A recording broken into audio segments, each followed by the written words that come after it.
Diamonds, Eramallur, Vadathala. Sudheesh ഷേണായുടെ ബാലസാഹിത്യം പ്രകാശനം ചെയ്തു. S Sudheesh ഷേണായുടെ അച്ചുവിന്റെ സമ്മാനവും പിന്നൊരു 10 കഥകളും എന്ന ബാലസാഹിത്യകൃതി മുൻ കേന്ദ്രമന്ത്രി KV തോമസ് പ്രകാശനം ചെയ്തു. രാഷ്ട്രീയമായ വിഷയങ്ങളെക്കുറിച്ചുള്ള എഴുത്ത് നടക്കുന്നുണ്ട്. ഇന്ന് സുധീഷ് ഷേണ എഴുതിയ അച്ചുവിൻ്റെ സമ്മാനവും പിന്നൊരു 10 കഥകളും എന്ന പുസ്തകം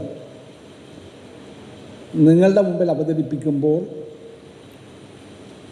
ചില പ്രത്യേകതകൾ എടുത്തു പറയാതിരിക്കാൻ നിവൃത്തിയില്ല. ഞാൻ ധാരാളം പുസ്തക പ്രകാശന ചടങ്ങിൽ പങ്കെടുത്തിട്ടുണ്ട്.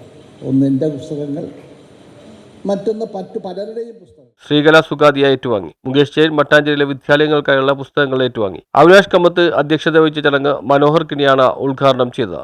MK Nisha, councillor advocate Priya Prashanth, Jayadeep Shenoy, councillor Raghuram ജെപ്പൈ, NKM ഷെരീഫ്, S സുധീഷ് ഷേണായി തുടങ്ങിയവർ സംസാരിച്ചു.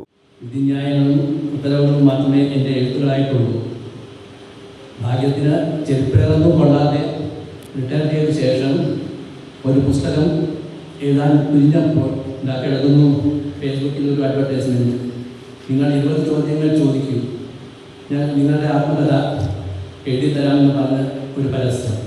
അപ്പോഴേക്കും ഞാൻ ആ പത്രം നിർത്തി. ഇപ്പോൾ അതിനെ എപ്പോഴും എഴുതാൻ എഴുതാത്തൊക്കെ നോക്കട്ടെ എന്ന് ഇരിക്കുക. News bureau, Mattancherry.